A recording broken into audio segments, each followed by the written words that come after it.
All right, what is up, everybody? This is Alex once again with the EOT News Flash. Not an Espanol this time. This is episode 62, Fresh Baked Bread. We'll get to what bread is actually here in just a minute, but if you're a draft aficionado, you already know what it is. I want to kick off tonight by introducing my co-host directly beneath me, Mr. Busted Sleeves himself. How's it going, Shawn? How you doing? Doing pretty good over here. Thanks for joining. We had a little bit of a computer issue there, but we are back in action. Yeah, we're pretty close to having to just burn the whole thing down. Uh-oh. I easily get frustrated and give up on electronics. Just no, that's fair. Drop the hat. I'm like, oh, does this screen look a little dirty? Burn it. Set it on fire. That's what I do as well. I have a tendency to just buy brand new computers when mine gets even remotely. Well, not like if it gets old enough, I'm just like, yep. There's nothing like the rush of the fumes of a lithium battery burning. Really get you flowing. I mean, like the explosion will get me running. Oh no, you gotta stay close. It's warm. It's cold outside right now. Yeah. Temperature dropped. Yeah. You wouldn't understand that, Alex. It's cold over here. No. Well, to be fair, it was 48 degrees the other morning. And by the time I walked out around lunchtime, it was 78. Oh no! I had to wear socks with my sandals. You nerd. Nice Birkenstocks, bro. And I'd also like to introduce as a returning. He's been off for a little bit, but we've got Justin Forkenrath back in the show. How's it going, buddy?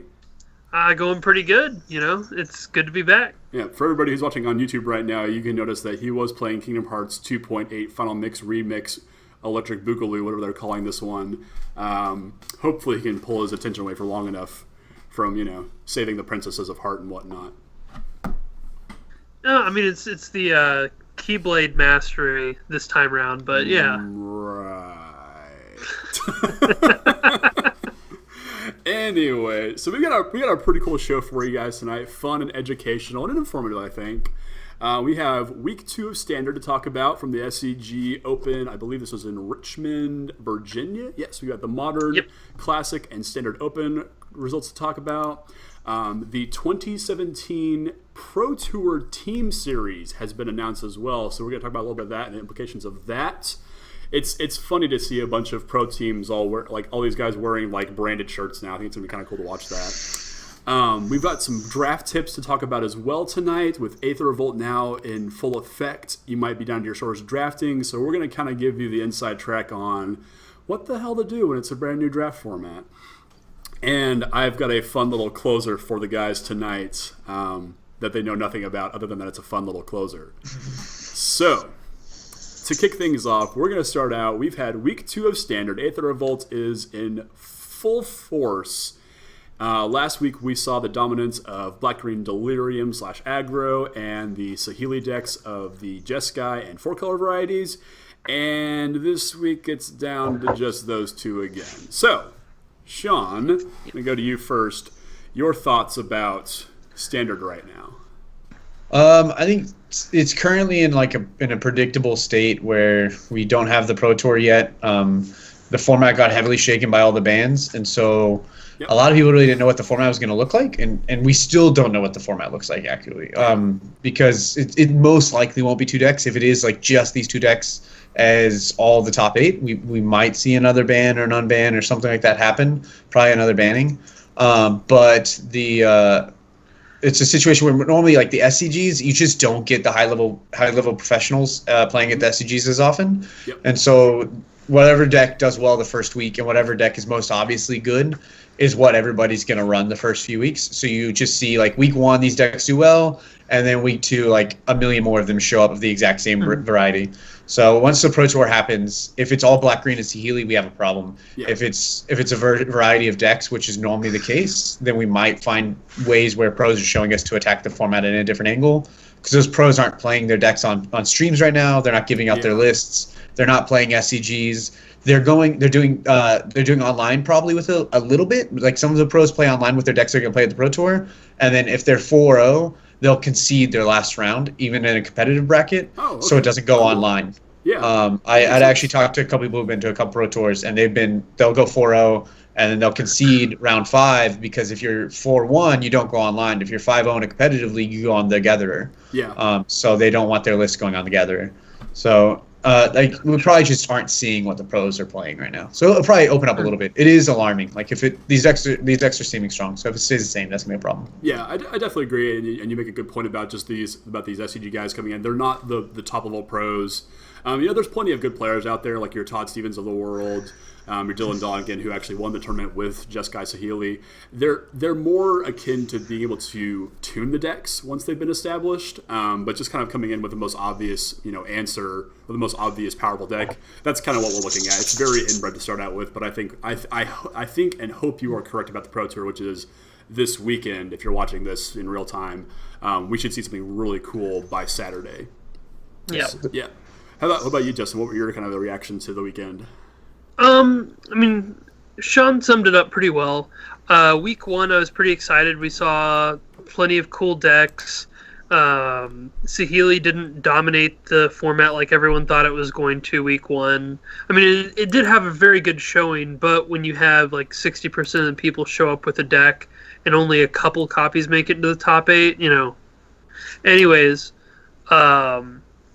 week 2, it was disappointing seeing everyone be like, well, I'm going to play Sahili. I'm going to play Delirium. And, just nothing beyond that was a little disappointing.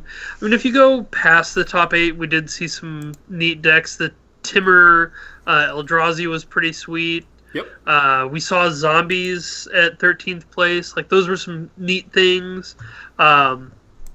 I'm expecting the Pro Tour to bust the format wide open. I wouldn't be surprised to see an aggro deck like Humans of some color variant in the top 8. I wouldn't be surprised if Sahili is completely shut out of the tournament. I also wouldn't be surprised if we saw Pro Tour Black-Green Delirium Sahili. I'm hopeful, but we'll see what happens. Yeah. Yeah, and like from the go ahead, Shawn.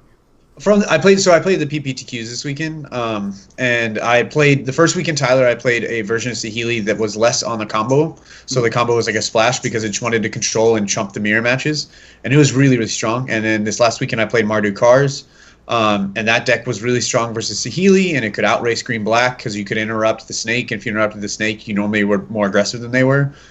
You had 8 interactive spells main deck for Sahili deck, so you could just break them up and kill them before they could actually combo off and protect it.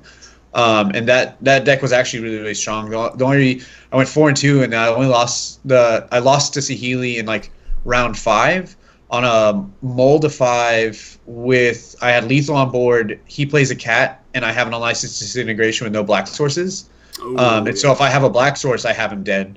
Because I knocked him to 2 after he blocked, so I would have been able to actually just kill him. Right. And so like that those matches ups are already good. Like I already have that deck dead on a mold of 5. So there's these other decks, and the red black zombies decks. Watching them pilot out, they were really strong versus Sahili, and they were faster, and they had these interactions versus green black. So like there's some options out there that are actually putting up decent stats against some of these decks. Yeah, it's just a shame that they're not being explored to their fullest, because I definitely agree. Like Black Red Zombies, the White Red Human deck, the Mardu Cars deck, they're all really strong decks, and I think it's just going to take a Pro Tour to show people what the heck is actually going on in the format, which it's pretty par for the course. Yeah, big tournaments, people play it safe. They don't want to be the guy who like, oh, I took this Red Black Zombies deck that's been dead to the SCG and he got run out of the room. Like they're like, well, I like this deck. It's been doing okay in testing, but I know Sahili's successful, so I'll just run the safe deck so I can try to get some money. Yeah. Now, on the complete flip side, Justin's going to jump out for a quick second. The complete opposite of things, we've got Modern, which is now in its second week of post-bannings of Cataxian Probe and Golgari Grave Troll, and the format looks super sweet. In first place, we have Goryo's Vengeance. Second place, we have Burn. Third place, Just Got Control. Fourth place, Night Company. Fifth place, Jund. Sixth place, White Red Prison. Seventh place, Blue White Control. And eighth place, Abzan Company. I could not be more pleased with Modern format right now. Like, I think it's absolutely fantastic, even with that abomination that is the new Cheerios deck.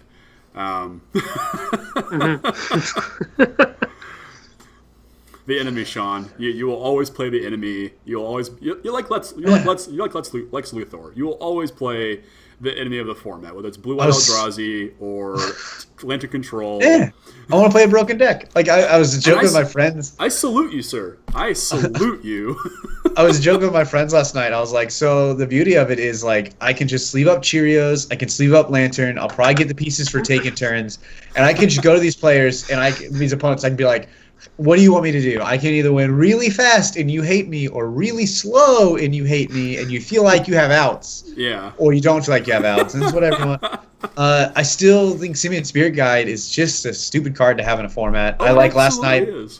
I played Wednesday night last night, and I played Cheerios, and I'm on the draw against Goryo's Vengeance, and he turn twos. He goes second land, triple Spirit Guide, through the breach, World Spine Worm, attack for 15. And I'm on the draw, so I have one land in play, and I have a hand with like double Pure Steel effect and then equipments in my second land. And so I was going to try to combo on turn 3, and so he does it. It knocks me to 5, and I'm like, well, I guess I have to combo on turn 2. Yeah. And I try to combo, and I fizzle after about 15 draws. I'm like, like okay, and then I combo him game 2, and then game 3 he like turn 2's a Goryo's Vengeance for a Grizzlebrand, draws his whole deck. And then Goryo's Vengeance, a Berigmos on turn 3. And I'm like, this is stupid. Simian Spirit Guide's stupid. Like, at least my Cheerios deck has a lot of dead cards to be this aggressive. Yeah. They have Faithless Lootings, and they have, like, Night's Whispers. Like, they have all these live cards, and they have Nourishing Shoals. Like, they're not a dumb, like, bad deck. It's ridiculous. Yeah, he just, like, throws these Spirit Guides in this like, through the reach town, and I'm just like, really? Okay. I feel your pain. Like it's interesting that this is the second week in a row that Goryo's Vengeance, at least on the SCG side of things, that Goryo's Vengeance has placed at this high. Last week I think it was second place. So yeah, I was like second or third. Yeah, I think that Wizards is just kind of lining up the targets right now. And I think their next target, like they said they're going to ban something, like their next banning is going to be 5 weeks after the Pro Tour. We're gonna see something get banned probably in Modern again, which I think is fine. I mean, they're this close, I think, to the format just being super good. Yeah, like you can't close. Like not have combo decks in the format. Yeah, like, you can't. Yeah. With Eternal formats, you has to be able to represent all players, and so like you need a combo, you need aggro, you need mid range, you need control, which we're kind of struggling with. Yeah. You like need all these effects. And so everybody always wants to call for a banning of the broken combo deck, and it's like right now these combo decks don't have a history of success. The ones that are around right now, so I don't think you like. Shine. Sure, yeah, I can totally get behind that. Absolutely, yeah. So I would say that Modern is in a great place. Standard until this weekend will be in a poopy place, so we'll hopefully see something great happen with Standard this weekend. Fingers crossed. Now, I think I know the people to do it though. So if you guys have been following kind of, what WotC's wanting to do with the Pro Tour over the past couple of Pro Tours, they've been really kind of pushing this element of, putting the brand out there, putting, the brand of Magic, in the face of the community and the community at large. And what they're doing this year, they have established this thing called the Pro Tour Team Series, which is, I believe it's players of 6 have come together from, they're being sponsored by different companies, whether it's Channel Fireball or you've got the guys who do Magic Puzzle Quest are sponsoring a team, Hare Ruya is sponsoring a team. So they get 6 people on a team, and they basically show up in their flashy jerseys, they play it out, and the way it's going to work is that, pro points earned by the best 5 finishes from the team members of each team are added up at the end of each Pro Tour. The total is added to the team's score, and the teams with the top 2 scores at the end of the 2016-2017 series, which is going to include the Hour of Devastation Pro Tour in Kyoto in June, I believe. Yeah, July, I'm sorry. They'll be invited to compete in the team finals taking place during the 2017 Magic World Championship. So it just kind of adds another element of, just more Magic to be watched and played. So I don't want to dig in too deep into the teams. Needless to say, there are a lot of them with a lot of very famous people playing on them. So what are your guys' thoughts about having these pro teams? Shawn, I'm going to go to you first. What do you think about having pro teams? For me, it's not something that jumps out to me as something I super care about. That I've never been a big watcher of like esports. Like I like actual sports. I'll watch the NFL and stuff. Yeah. But I've never been a big fan of esports, and so the idea of like a team thing, it's never jumped out to me. There's a lot of pros that exist, and most of them, as far as I'm concerned, like could not exist, and it wouldn't bother me any. There's a few that I like, but for the most part, I don't really care. Like I'll watch a couple of their streams. There's a few I like, and then there's a lot of people who are like pros, and then I'll watch their videos, I'll read the articles, and I'm like, you're a joke. Like how are we successful? And then every time I go down that path where I read an article of somebody doing something stupid, for example, playing a modern deck and not knowing how to use it, not going to name names, but just completely punting left and right, then it just re-puts in my head. I'm like, did we cheat to get here? So like, for me, like pros as a concept has taken a lot of hits with the recent cheaters that have been getting caught and getting banned. It's just like the shady plays and stuff. So for me, I don't care about it. But that being said, it's not for me. And I'm all for Magic doing anything possible to like continue to try to improve the brand and to acknowledge that they need to like make more things for people to watch and make more of an interest. So I don't mind it. It doesn't hurt me. It's not taking away anything from me, so it's fine. It's just not something for me. But I'm excited that they're doing something because a lot of their like media stuff has been real complacent. Like I have felt like they've gone down from having a lot of the fun new set hypes that they used to do. They don't have a lot of the fun activities. They got rid of like player rewards cards and just they pull things away left and right.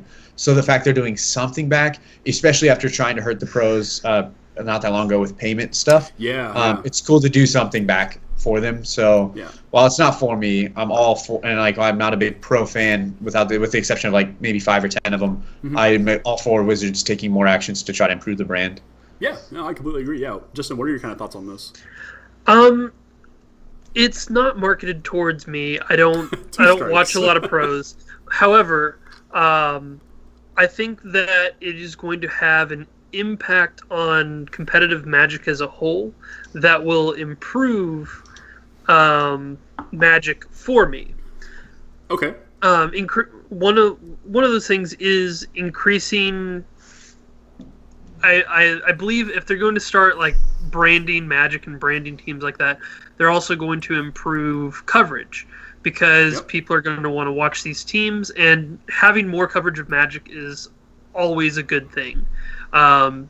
There's nothing I hate more than trying to look up a deck that isn't like one of the most 3 popular modern decks and being able to find like one video of one tournament that this deck was played in a year and a half ago after 2 rounds of bannings and all that stuff. Okay. So hopefully when I'm wanting to learn a new deck, wanting to see how it works in a competitive environment, hopefully that means that there will be more matches recorded for coverage. Sure. Another thing is with these teams creating a more competitive environment, bringing in sponsors, maybe we start seeing heavier prize pools and stuff like that. And while I haven't quite reached the level where I'm, bringing in money, like the thought of prize pools being bigger because Magic is pulling more people in, pulling sponsors in, like that's also exciting.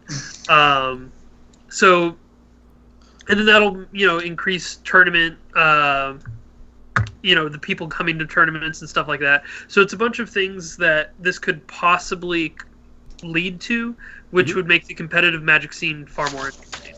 Yeah, I definitely agree. It's a good groundwork. I agree with you when you're talking about bigger prize pools potentially.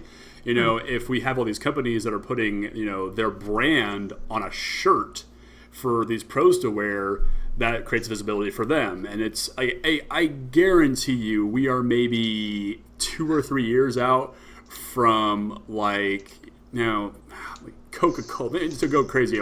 Coca-Cola to slap their brand on the logo on a Channel Fireball shirt, and all of a sudden we've got Coca-Cola presents the Channel Fireball team at Pro Tour, whatever the set is, brought to you by Coca-Cola. It's this cascading effect, or maybe it's one of these companies that's more well tied to like esports or whatever, like we see like Dota and League of Legends.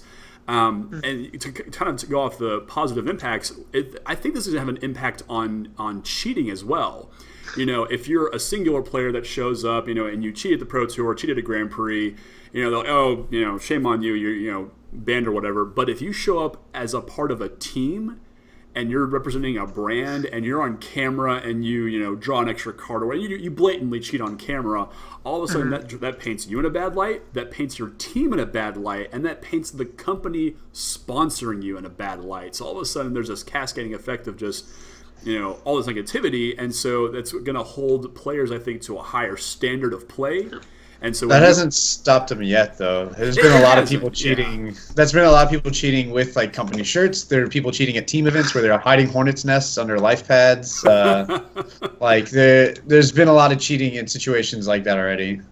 Yeah, but hopefully this will cartel that, and I hope it will. But I'm not going to be I'm not going to be super optimistic saying this is going to fix everything. But I think this is a good groundwork for something bigger down the line. You watch any esport competition, whether it's League of Legends or whatever it's going to be, you've got the guys all in their matching shirts with their matching headphones on, and they're matching, front of their computers, and there's 50,000 people in some stupid arena, cheering for these guys who are clicking really, really fast on a computer game. It's not a far cry to think that this might some way evolve into that at some point. I don't know how, but it's a cool thing to think about. So I like Shawn said, there's nothing negative about it, and I wouldn't say there's anything overly positive about it, but it's not hurting anything, so it can only make good things happen, I think. Yeah, so. The hope is just, it's still just more. If we get anything out of it, we got something, right? That's the goal. So we'll take it. Yeah, it's. I'm not going to put it past Wizards or any of these companies to start selling the jerseys. With the guy's name on the back of it. It's you buy your Derek Jeter jersey, you buy your your Michael Jordan jersey, and then you're going to buy your your Jacob Wilson jersey at some point. But it is super ironic though that we're doing this after all the complaints about bad coverage going on, the lack of coverage. And they're like, what fixes the lack of coverage? More events. Actually, just actually covering fixes the lack of coverage. That's step one. Yeah. If we do that, but hopefully it gets something. If there starts being a sponsorship situation, that's pretty cool. But anything to help, I'll take it. If it crashes and burns, we've tried these team events and these world events and these World Magic Cup events and all these things for a while now. None of it's the fact that they so quickly change everything makes me more it's not great. Can look at that. What would you guys saying to sponsoring our own Magic team? We get some pros to represent the EOT Newsflash on camera. How sick would that be? It'd be nice to get paid first.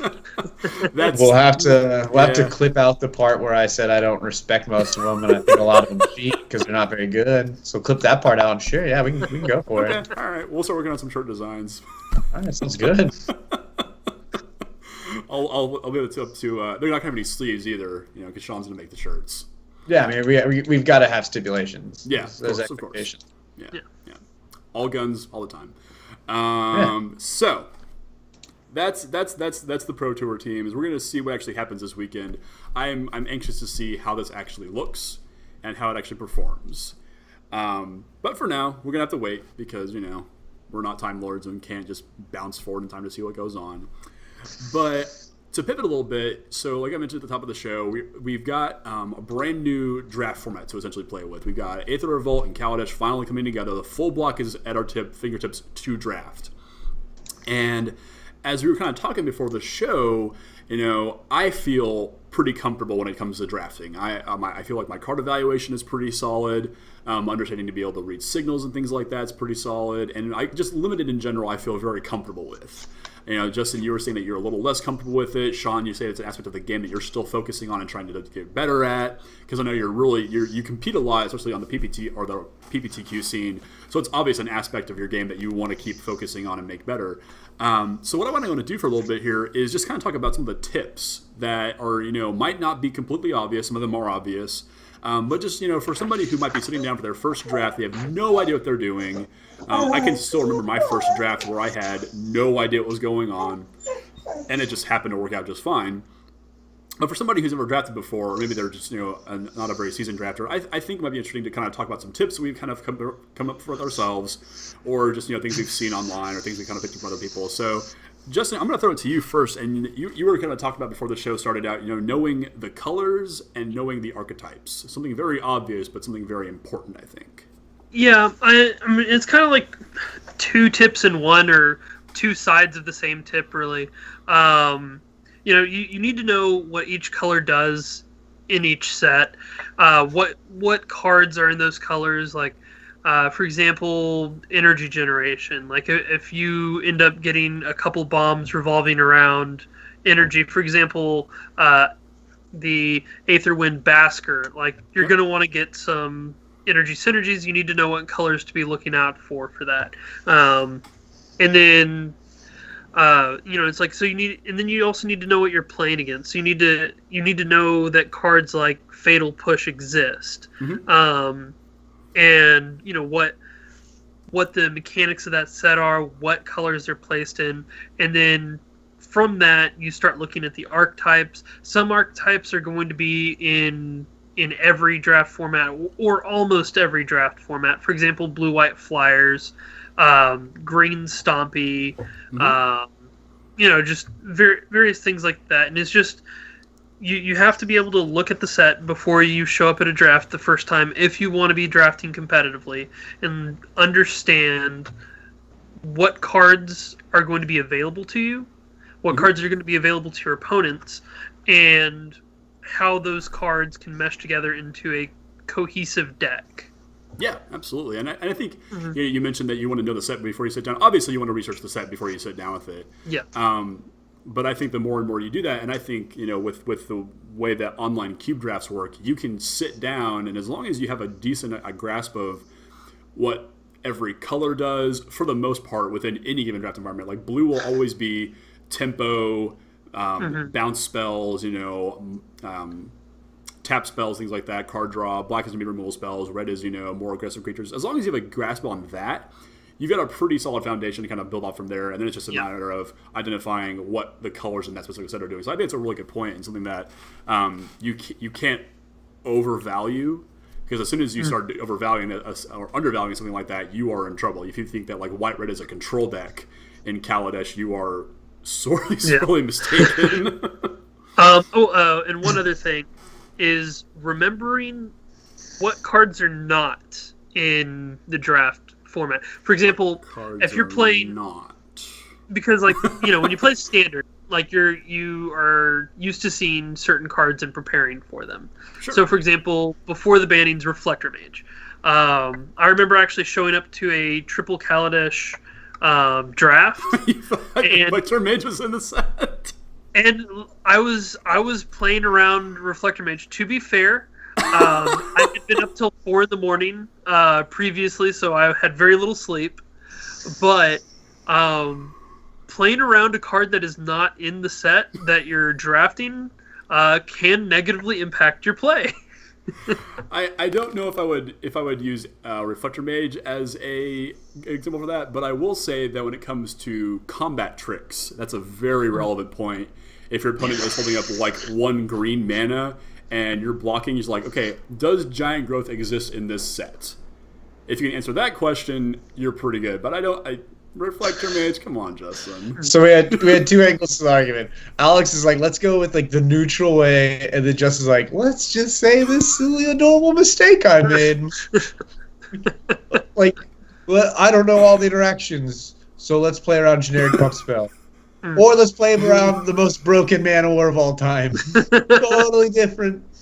So my new strategy, whenever I play against in a draft, if I play against a blue opponent, I have to play around Jason Mind Sculptor. Like, that's just like end force of will, brainstorm. I have to play against around all of these things. That's what I'm understanding from you, Justin. These are draft tips to take to heart.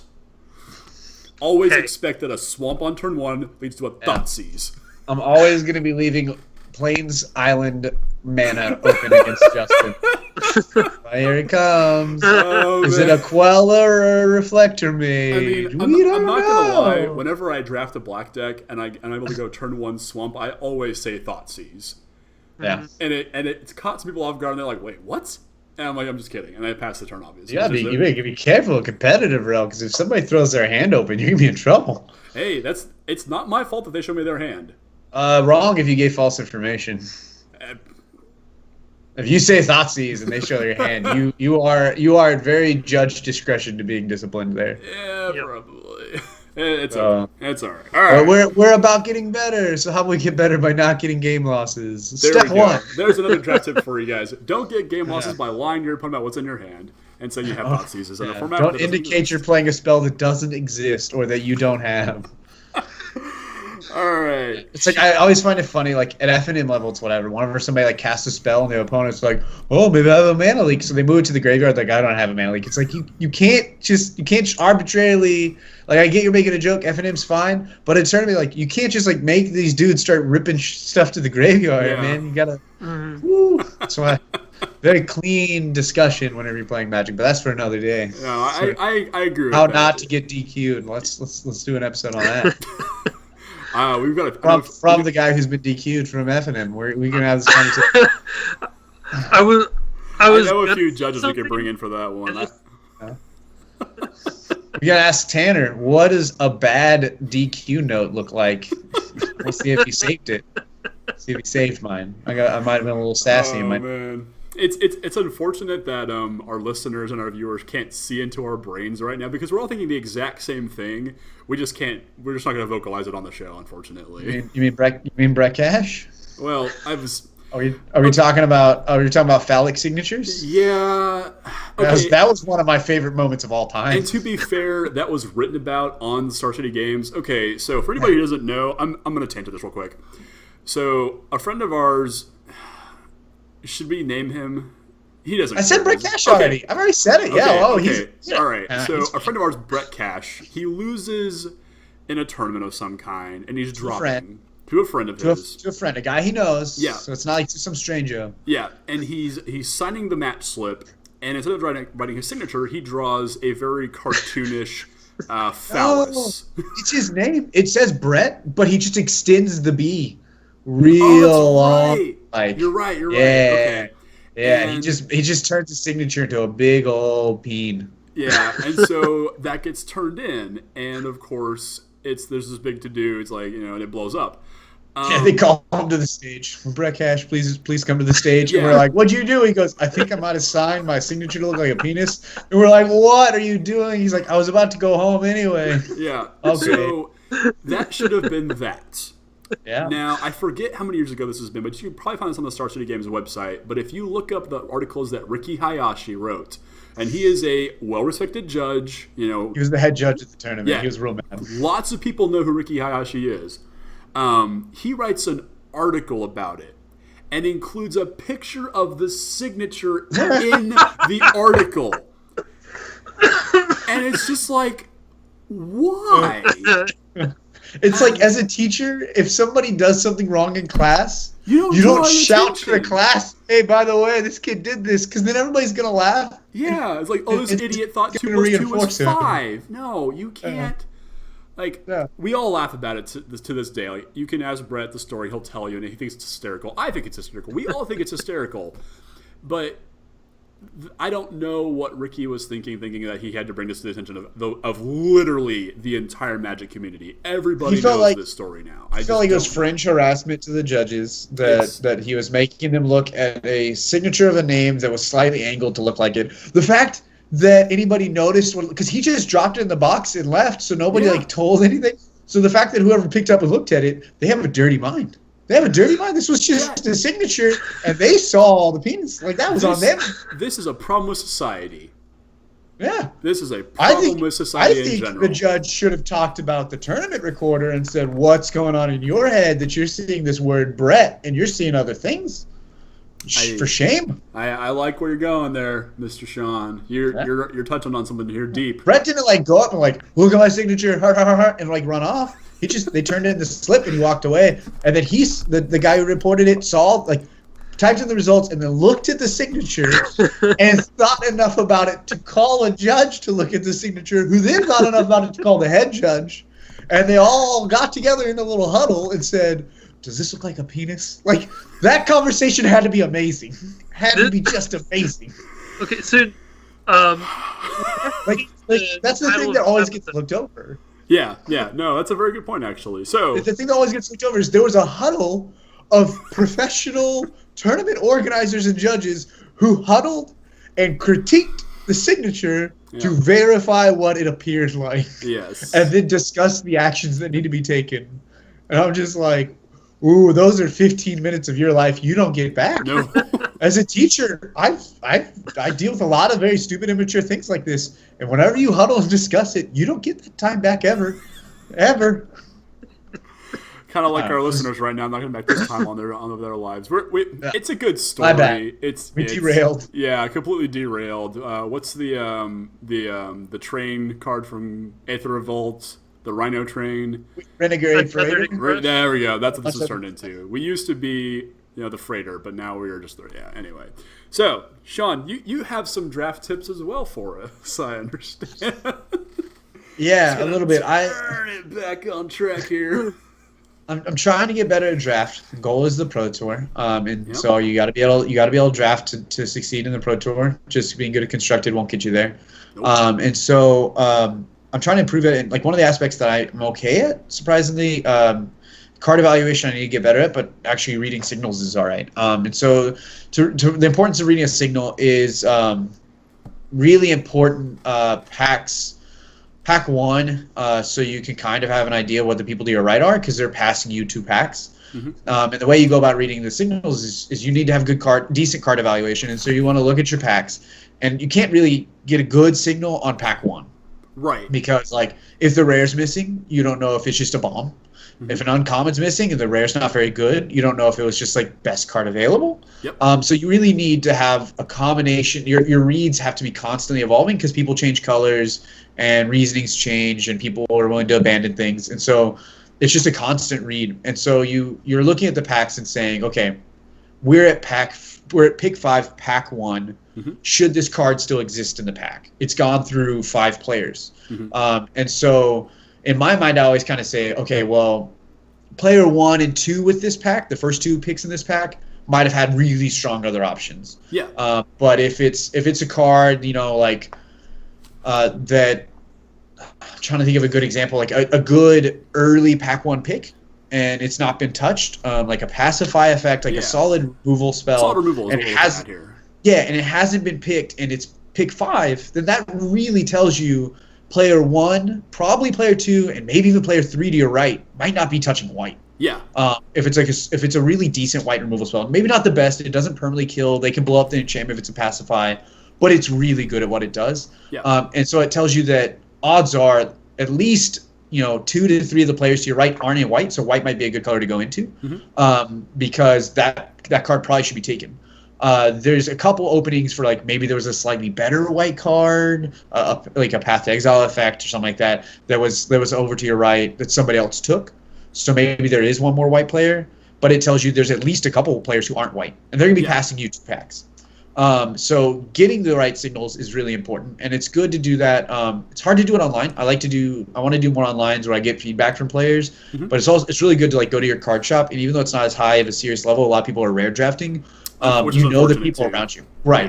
Yeah. But the people around you, and so you can actually discuss with the people around you, after the draft is over, and be like, so I read you on these colors, can you tell me how close I was at this time? Mm-hmm. And they can look through the picks and be like, oh, actually, I was on that color at the time, then I got off it. You can kind of quiz yourself. Yeah. Sending signals is equally important. Yes, I was going to ask you about that actually. If you were going to talk about that. Pack 1 is really, I believe, important to send signals to the player to your left, mm-hmm. because you want to keep them off. And from what I understand, signals at the Pro Tour are very much more firm than at your local card shop. Most definitely, so it's something you want to practice with. Yeah, you want to practice with it really hard and really frequently, constantly paying attention to signals, because if you get to a Pro Tour, the signals are vital. Because if you aren't reading the signals, you're going to be all over the place, and you're not going to succeed, and you're also going to screw up these other people. Yes.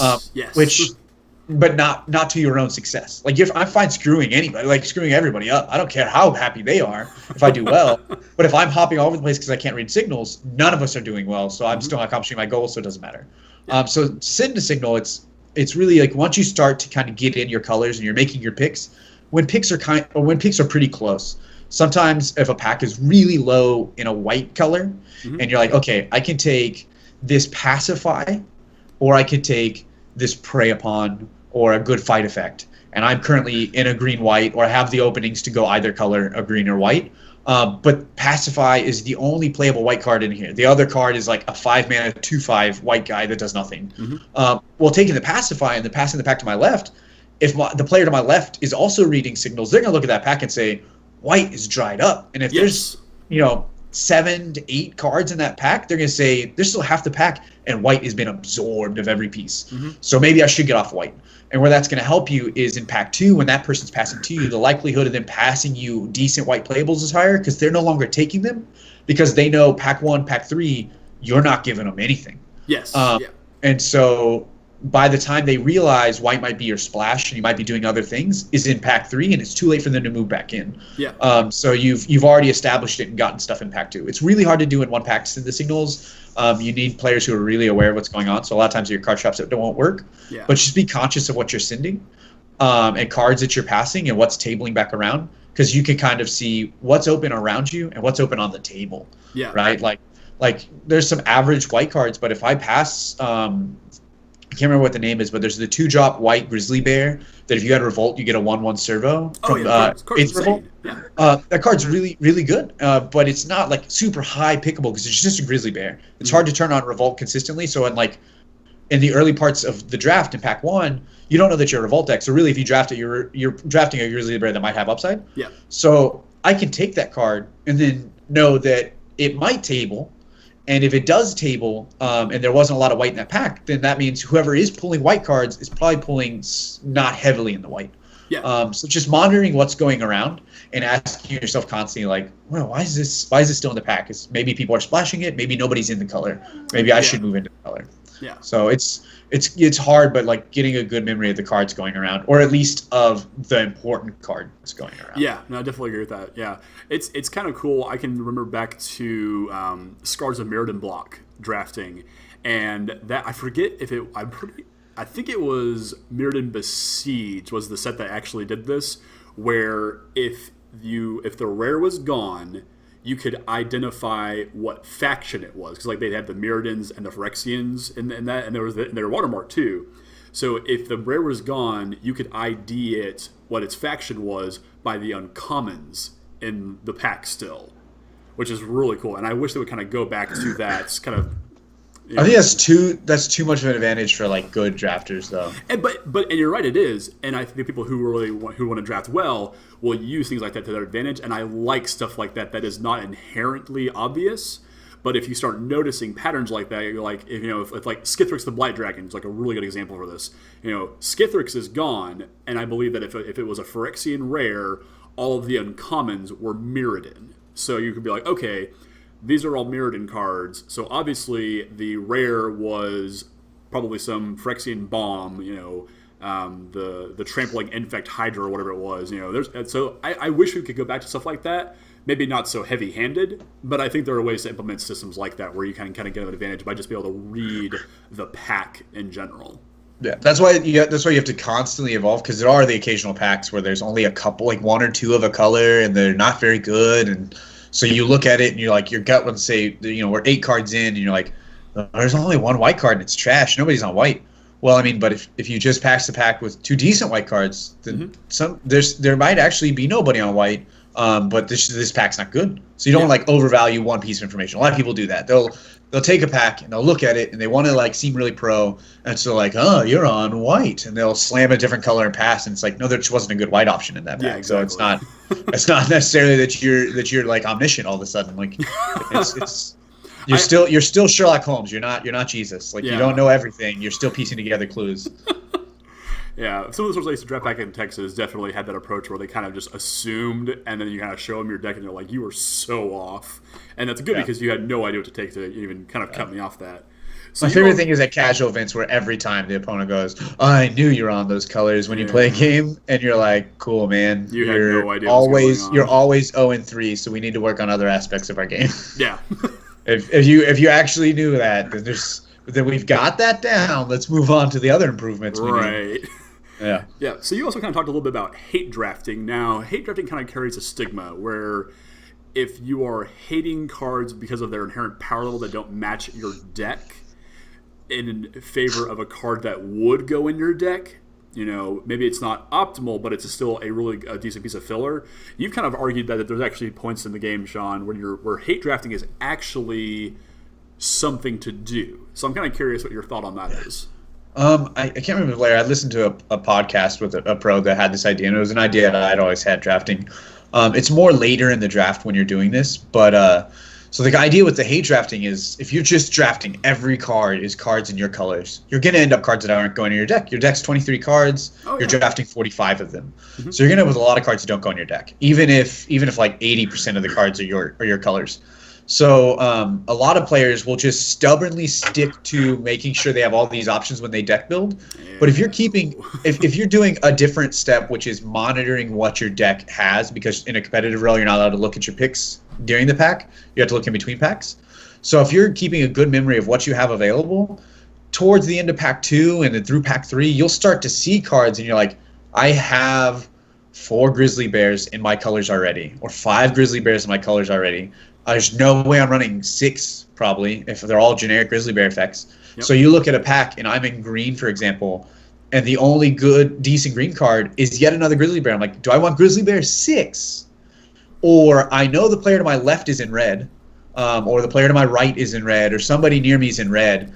Do I really want to pass this lightning strike effect? Yeah. Which is actually really good against my 5 grizzly bears. And so, like, you're not drafting it necessarily to hate them because you might match against them, because there's a lot of times you won't match that player. But you're really just trying to reduce the overall card pool with players around you by passing weaker cards that aren't going to make your cut, just to shave cards that will definitely make their decks. Yeah. Now, you're not going to ever do it over, a C+ or B or an A card, but it's like your Ds and your Cs. Like your cards are like, if I have 24 cards, this is the card I cut. Well, then maybe instead you can cut a C+ or a B- out of your opponent's deck. Yeah. And I feel like that's a decent strategy to have later in the draft, but I wouldn't recommend just doing it naturally. Like, it's taken a long time for me to feel comfortable doing it, because a lot of people will try to do it and then they end up shooting themselves in the foot, because then they end up with weaker decks because they don't know when not pull that trigger. Yeah. So that comes a lot with memorizing your picks and knowing what you have in your pool. Because if you're just taking a shot in the dark going, I think I got 5 grizzly bears, and so you don't take the bear and you take the lightning strike, and then you go to build your deck and you're like, I have 1 grizzly bear. Yesterday I had 5 grizzly bears. Well, now your deck's a lot worse because you have no curve. So you only do it if you're absolutely sure that you have a pretty good memory of what's in your pool. Otherwise, I would recommend staying away from the hate drafting. The hate drafting's okay at a competitive table. Also, for people who like try to read signs, late in pack 2, early in pack 3, when you start doing it, it's real fun watching their frustration whenever they're like, why is this color suddenly dried up? And you're like, I know what you're on, and I didn't need anything in that pack. Yeah. Like, it's cool, but I definitely don't recommend doing it until you're pretty experienced at tracking your draft. Yeah, the one thing that I can comment on there is that when you have people who like, and it's at the local levels too. We talked about how people have like rare drafting. It always sucks when, let's say that you're in blue-black, and the person to your right or to your left or whatever direction is being passed opens up a black bomb or a blue bomb, and there's like, oh wow, and it's worth a couple bucks. There's like, taking this. And they've clearly, like you said, Shawn, ignored a perfectly fine card for their deck, and they pass to you, and you're just like, what the hell? And then the worst is when they gloat about it later, like, oh, I took this, and you're like, why did you take that? Like, there was and then you end up like hating the removal spell that was in their colors. You're like, why did you just take the removal spell? Like, oh, I wanted to rare draft. I'm like, no, don't. That's why drafting at a shop is fine. But it's better to draft with your friends and just agree to then, based on standings, rare draft the rares from the draft. Yes. Because, like, even at a shop, I know people are going to do that. But if I open a rare, unless it's, like, really decent price rare, like, I'm talking 20s, 30s up. Like, I've passed $20 or $30 rares at practice just because I'm like, I need to get better. And, like, I'm not, I need to send this card away. So, like, I think I passed Gisela when she was 20 at one point because, like, it's a $5 entry fee, $10 entry fee, whatever entry fee it is, like 15 sometimes. Like that's whatever. Like I'm not drafting to get that money back. I'm trying to get better. So when I go to this pro tour, I get a whole lot more out of it. Exactly, so the profit is something totally different in my mind. So unless it's like a masterpiece thing and I'm playing a casual event at a shop, I'm passing most rares because that's not why I'm there. But that's also why I don't typically draft at shops. And the only times you see me really drafting are either online or I get a group of buddies together. We draft a box and then we play for the rare choices, or else whoever bought the box keeps everything and we just draft it. Yeah, and that's a much better idea. And that kind of leads into a couple of ones that I wanted to talk about. And the first one, I call it the trapping of gold. And it kind of deals with like what you're talking about, Shawn. And two cases here. You have the really valuable rares, like the masterpieces. You have like your Gisellas, your Planeswalkers, and then you have the actual gold, the gold cards. So let me phrase it. Let me put this to you question to you guys, and I'll go to Justin first. You are drafting, and I'm going to use Eldritch Moon because it's a great example for this. You open your first pack of Eldritch Moon, and Tamiyo Field Researcher is staring at you from the rare slot. Do you take Tamiyo? What else is in the pack? Okay, ignoring the rest of the and there's some decent uncommon removal and some decent common creatures. Bearing that in mind, is Tamiyo your first pick? Regardless of her price tag, you're at a competitive level event. Do you take the Tamiyo? I'm leaning towards yes, because if you're able to draft those colors. Like, she's just going to take it, take the game over.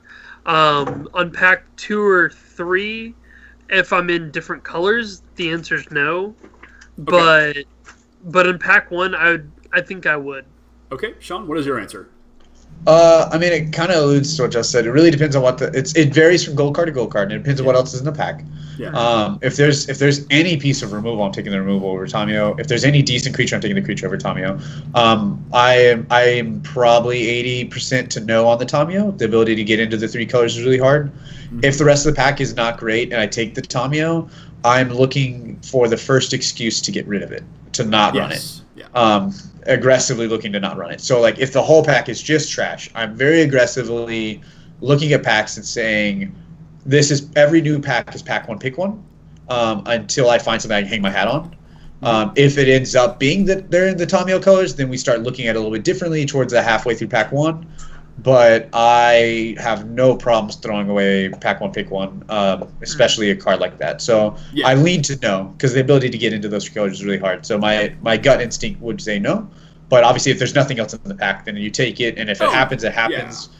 But first chance it looks south, you just abandon it. Yeah. You don't care. And I can remember, and I think you were on the episode, Shawn, where we actually had the squad on, and we were reviewing Eldritch Moon and Tamiyo. We spent 15 minutes arguing back and forth on whether or not she was first pickable or not. And it was pretty divisively split on just being, yes, you take her, or no, you don't. Because at that point, like you guys have said, you're trying to force into 3 colors, and it's probably going to have to be a green deck of some kind. It can't be a blue-white base deck. It's got to be a green-based deck, because you just can't splash in green cards off of a blue-white deck, because there's no fixing in that regard. So when I talk about the trappings of gold, you really have to evaluate it. So I can think of things like Unlicensed Disintegration, which are premium removal spells, which you can make a case for, but you've got to be aware of the fact that it is a gold card and you are committing. So you're saying, I'm either going to be in black or red, or both, if all things go well, and hopefully find a Prophetic Prism, or the Caravan of Tapestry color. That's the thing that you have to realize, and that leads to the second point: is there any decent fixing in the set? Are there common tap lands like we got to see a lot of in Khan's Block, where every pack had like 15 tap lands in it? When you have the sets like that, then you're more inclined to be able to play these gold cards, especially when this entire set is mostly gold cards like Khan's was. So just kind of be aware of that when you see that Tamiyo, or you see that Ajani, or you see that Tezzeret. You've got to be aware of the fact that you've got to find fixing at that point too. And it really comes down to like to evaluate the cards beforehand. You have to evaluate before you draft. You don't want to go in. It's like taking a test. Like, you don't want to go into the test and never have read the material. So you need to have an evaluation. And whenever I evaluate cards, I immediately dock gold cards by about a half letter grade to a letter grade. As the beginning value, and then I have them scale up if I'm starting to go into those colors. Yeah. So I'm like, okay, if I'm in these colors, this Unlicensed Disintegration is like a B+. But early in the draft, first half of pack 1, when things are still forming, and maybe all the way through pack 1, the Unlicensed Disintegration is a B- or a C+. Not because the card's that weak, but because I don't know if I'm going to end up there. So I don't want to say, like, this Unlicensed Disintegration is better than this Pacify effect, when really it's this revoke privileges or whatever effect, whenever really unlicensed disintegration is better, but the restrictions on it make it more dangerous. So I knock its grade down a little bit at the beginning of the draft. Yeah. That's exactly how I view it. Yeah. So in effect, you guys are both right in a certain way, but I would definitely lean towards, not in the case of Tamiya specifically, not taking Tamiya, but definitely the triple color. That's a hard one to sell. Yeah. It's like, ooh, we're fighting 3 out of 5 colors with 8 people at this table. What's the likelihood I get 3 out of 5 colors? Exactly. Yeah. Now I will say, and this is a tiny sample size, so do not take this as ipso facto. I drafted a box of Conflux with some buddies of mine a couple of years ago. It was triple Conflux, which was not a draft format. And the girl I was dating at the time managed to pull together a deck that had not only Nicol Bolas Planeswalker in it, but also Progenitus. And was able to cast both in those games. Pretty ridiculous. It is pretty ridiculous. The format was dumb. Speaking of Magic, there's a thing called confirmation bias. That's where some stupid idea works once, and you go, "That's a great idea all the time." Exactly. Don't have that. Don't have those things. Yeah. By the end of the night, we had determined that Aven Squire, which I don't know if you guys played with Aven Squire, but it's a 1/1 flyer for 1 and a white with Exalted. I think it was M13. Yeah. That was the best card in the entire set to take first. And we were all fighting for wipe towards the end of the drafts. It was great. Anyway, so my second tip, and this one is a really kind of an overarching umbrella tip here, and it goes back to our episode title for tonight, B.R.E.A.D. And B.R.E.A.D is actually an acronym for Bombs, Removal, Evasion, Aggro, and just Dead filler. So obviously, when you open a pack and you see that bomb rare, maybe it's the dragon of the set, or a sweet piece of removal like Battle at the Bridge or something, that's a bomb. And that's what you prioritize over everything else. The R, being removal, is is the second priority in that set. Evasive creatures are the third. Regular, just aggressive creatures are the fourth, and then you have just the dead cards, which are like those last 20-second picks that will never make the deck. If you've listened to any of our set reviews beforehand, that you'll kind of remember that's kind of like our 4-point scale of things like the bombs you always play, the good cards, the good solid removal and creatures, the filler, and then the stuff that you'll never play. And there's a really good article. If you just, I think if you just type into Google MTG B.R.E.A.D draft, you will find a really solid article. I think it was written by Evan Orwin back in 2006. That breaks down this whole process, and it is probably one of the best articles you can read if you're learning how to draft. It seems so obvious to draft in a priority like that, but seeing it all broken down for you makes it really easy to look at a set and go, okay, here are all of my Bs, here are my Rs, here are my Es, and things like that. So we could probably do an entire episode on draft in general. I know that I like to draft a whole lot. You guys like to draft as well. So I would not be opposed to doing an entire episode just about what the heck is going on in a draft environment. Maybe do one for Aether Revolts once we get a couple of drafts under our belts apiece, and just kind of come together and say, these are our findings, and that's what we're going to do. So I don't know if you guys are up for that, but I sure would be because I love to draft. Always down to improve constantly, even if it's people that aren't always brilliant. Just reading articles, watching videos. They might not be right about everything, but you can at least look at it, and if you decide their viewpoint's wrong, then you've made a good viewpoint of your own, right? Because you have a reason to think theirs is wrong. Mm-hmm. Just constantly doing homework on it, practicing. So discussing how formats are working, it's always important. Like even the only things I think some people overvalue is like the value of cubing. Like that's a totally different beast. So people are like, "Oh, I'm great at cube," and you're like, "Well, that's very different than actual draft." Yeah. But I mean, there's aspects to it. It's just like they're trying to do more broken things and stuff. But like just constantly monitoring drafts and watching a lot of the videos and stuff. Like I know I was railing pros earlier, but like just every chance you get, you watch pros draft, listen to what they're having to say. You don't have to watch their play videos. Just watch the actual draft portions of their videos and just listen to what they say. And if they say something you don't agree with, then that means that you've made your own decision. So you now need to test what you feel like and see if you're right. And if not, then you need to reevaluate what they said.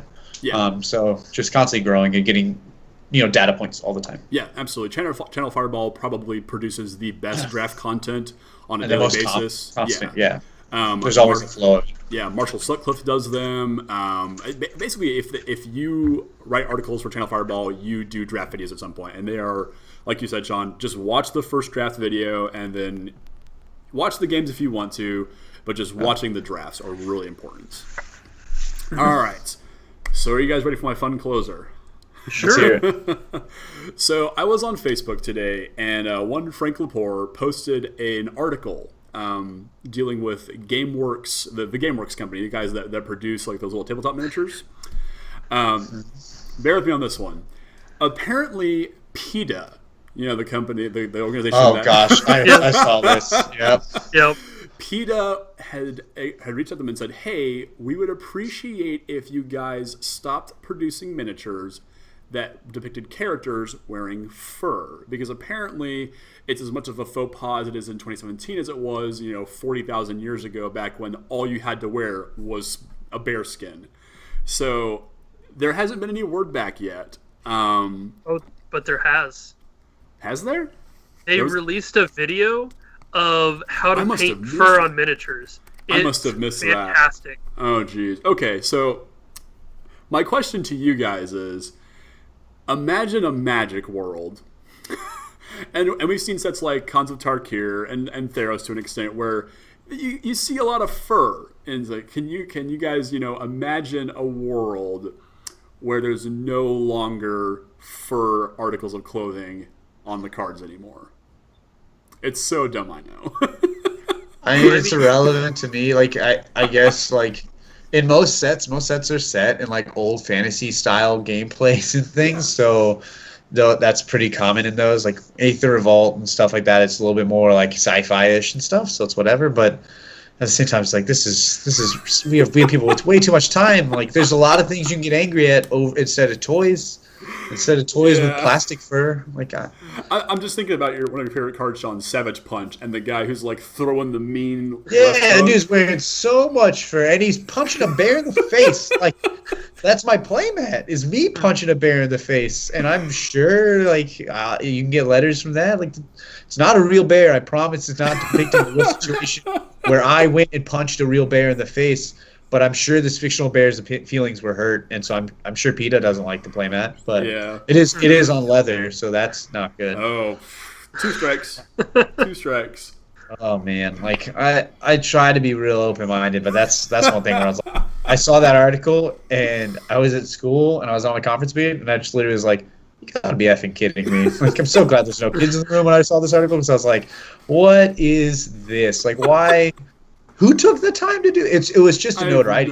They knew if they sit it, then they'll get PETA's name in the news, and PETA has to be in the news a certain number of times. Now the Warhammer company got to be in the news. It's everybody won, but except for my eyes, I wasted probably a calorie scrolling my eyes through the title. Like, yeah, exactly. I won't get back. I'm gonna give it 6 months before PETA comes out and is like, "Hey, Wizards of the Coast, no more fur and magic."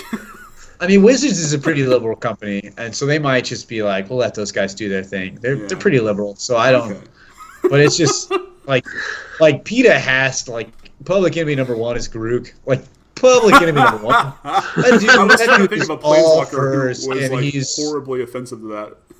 Yeah, he wears all furs. He fights a woman more often than he fights anybody else. There's a lot of groups that hate Garuk. Even Liliana's in trouble because she likes to wear like those fur shawl things. Like Yeah. Jeez. And the big question is, what is Jace's cowl made of? He has like 80 of those cowls. They're never. He has to have a bunch, otherwise they're all real dirty. The coat he wears on his story, it actually mentions that he has a new leather coat. Oh man, Wizards is firing shots. Yep. What do they get to, like? Are they have to like point out the fact that they're wearing cotton blends now? I mean, Jesus. It's okay, guys. It's synthetic. I saw the post and I was just like, why is this a thing?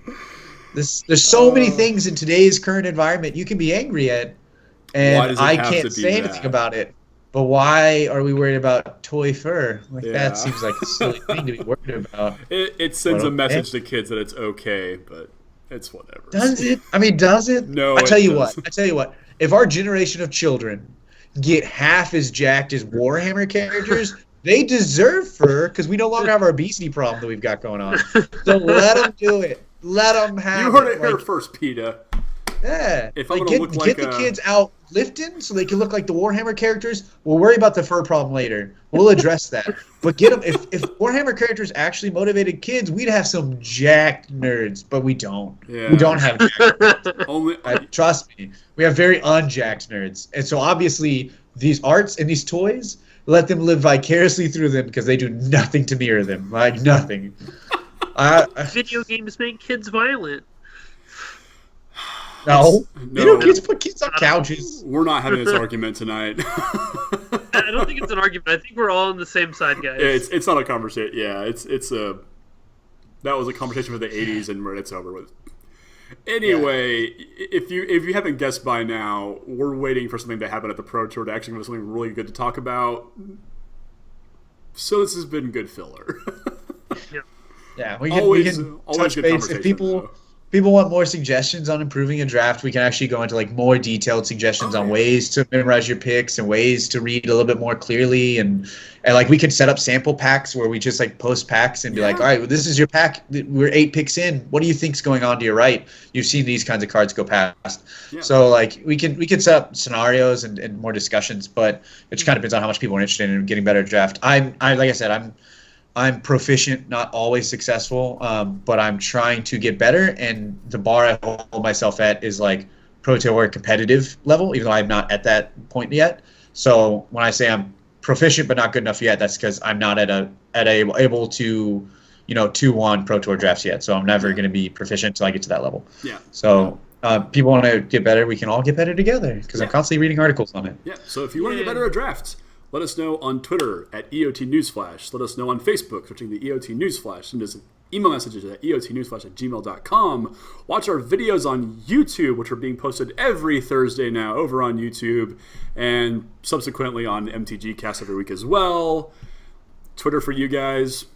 Do you care? At Busted Sleeves. Boom. Bust them up. I don't know what my Twitter is off the top of my head. I remade one, and I've made like 2 posts. Hey, it's a necessary evil sometimes. For the most part, I just use it to follow J.K. Rowling throwing just straight fire at people. Did you hear like that lady? Like she's very verbally gifted, and she throws fire. She's very liberal. This one guy like tweeted her, and it was like, "Oh, you know what? You're stupid. President Trump is," because she made some quote about from Winston Churchill about like the only way you've lived a successful life is you have people who critique you, and so the guy was like, "Yeah, you're quoting this, but it definitely talks about how great Donald Trump is. You're just a shitty writer." And she like responded, and she's like, "Well, at least I'm like not an erectile dysfunctionate man with a frog avatar." And then this other guy was like, "I hate your liberal views. I'm going to burn all your books and CDs." And she's like, 2 things. First of all, the CDs probably have toxic fumes, so make sure you're outside. And second of all, burn anything you want because I already have your money and it doesn't bother me. Yeah. And I was just like, this lady she just like burns people, but with very eloquent sentences. Yeah. In recent weeks, she has turned Twitter into a bit of a weapon. Yeah. I don't want to get political. No, I'm not going to make political statements. But I will point out her burns left and right. She has very eloquent burns all the time, and she gives good motivational quotes and stuff. It's great reading her Twitter. It's so fun. No, I agree. There's a reason that she wrote that she knows all about how to write wizards because she probably actually is a wizard. Or a witch, if you were to be correct, within her little universe. She feels like I feel like her burns are reminiscent of like Shakespearean time when like a burn from them is well worded and eloquent.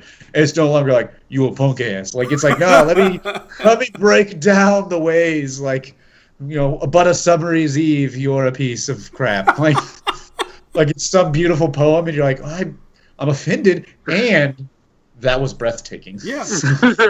I just hope everybody she burns can appreciate it. Yeah. So after that, the EOT Newsflash, your home for scathing Magic commentary, brilliant in-depth, draft analysis of when to play around Reflector Mage, and also some literary references. Hey, you gotta have your fandoms all in a row. We cover the spectrum. We love you all. Yeah. So that's it for tonight, guys. I'm gonna say it this week because I never got to say it before. So next week, let's do it again. Good night, everybody. Good night.